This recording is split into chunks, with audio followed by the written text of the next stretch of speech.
క్రైస్తవ్యంలో ప్రార్థన యావత్ తగ్గింది, ప్రార్థనా దాహం తగ్గింది, పోరాట పటిమ కలిగిన ప్రార్థనా దాహం ఎటెళ్ళింది.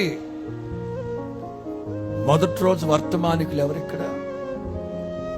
మొదటి రోజు వర్తమానికులు ఎవరిక్కడ? వారో పాట రాశారు, మరలి రండి దైవ జనమా, ప్రభుని పిలుపిదే తరలి రండి. నాకు బాగా నచ్చిన మాట, కూలిపోయిన బలిపీఠములను కట్టగరండి, కట్టగరండి. ఎంత నలిగిన దైవజనమా, ప్రార్థనా దాహం పుట్టట్లేదే. సమస్యలు నలిపేస్తున్నాయి మిమ్మల్ని, ఇరుకు ఇబ్బందుల మధ్యలో చిక్కుబడిపోయారు, ఇంకా ప్రార్థనా దాహం రావట్లేదే.